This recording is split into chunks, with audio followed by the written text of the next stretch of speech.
హోషేయ గ్రంథము 7వ అధ్యాయము. నేను ఇశ్రాయేలు వారికి స్వస్థత కలుగజేయదలంచగా ఎఫ్రాయిము దోషమును షోమ్రోను చెడుతనమును బయలుపడుచున్నది. జనులు మోసము అభ్యాసము చేసెదరు, కొల్లగాండ్రయి లోపలికి చొరబడుదురు, బందిపోటు దొంగలై బయట దోచుకొందురు. తమ క్రియల చేత వారు చిక్కుపడి ఉన్నను అవి నా సముఖముననే జరిగినను మన చెడుతనము ఆయన జ్ఞాపకము చేసుకొనడని తమలో తాము అనుకొందురు. వారు చేయు చెడుతనమును చూచి రాజు సంతోషించును. వారు కల్లలాడుట అధిపతులు విని సంతోషింతురు. రొట్టెలు కాల్చువాడు ముద్ద పిసికిన తరువాత ముద్దంతయు పొంగు వరకు పొయ్యిని అధికముగా వేడిమి చేసి ఊరకుండునట్లు వారందరూ మానని కామాతురత గలవారై ఉన్నారు. మన రాజు దినమున అధిపతులు అతని ద్రాక్షారస బలము చేత మత్తిల్లి జబ్బుపడిరి. రాజు తానే అపహాసకులకు చెలికాడాయెను. పొయ్యిలో పడినట్టు వారు తమ హృదయములను మాటులోనికి తెచ్చుకొని ఉన్నారు. తమలో రొట్టెలు కాల్చువాడు రాత్రి ఎంతయూ నిద్రపోయినను ఉదయమున పొయ్యి బహుమంట మండి కాలుచున్నది.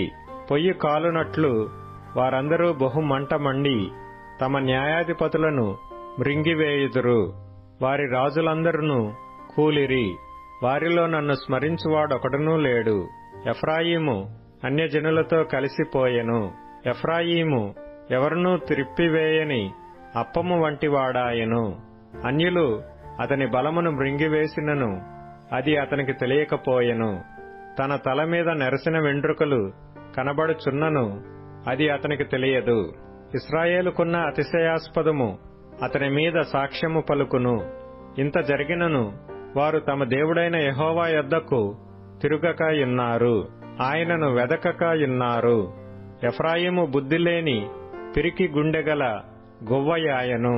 వారు ఐగుప్తీయులను పిలుచుకొందురు, అష్షూరీయుల యొద్దకు పోవుదురు. వారు వెళ్ళగా నేను వారి పైని నా వల వేయుదును. ఆకాశ పక్షులను ఒకడు కొట్టినట్టు వారిని పడగొట్టుదును. వారి సమాజమునకు నేను ప్రకటించిన ప్రకారము నేను వారిని శిక్షింతును. వారికి శ్రమ కలుగును.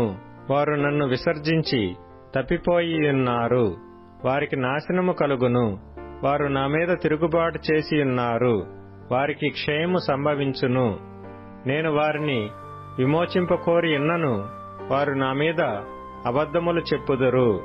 హృదయపూర్వకముగా నన్ను బతిమాలు కొనక శయ్యల మీద పరుండి కేకలు వేయుదురు. నన్ను విసర్జించి ధాన్య మద్యములు కావలెనని వారు గుంపులు కూడుదురు. నేను వారికి బుద్ధి నేర్పి వారిని బలపరిచినను వారు నా మీద దుర్యోచనలు చేయుదురు. వారు తిరుగుదురు గాని సర్వోన్నతుడైన వాని యొద్దకు తిరుగరు.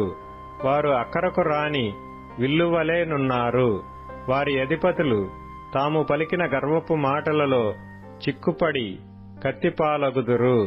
ఈలాగున వారు ఐగుప్తు దేశములో అపహాస్యము నొందుదురు.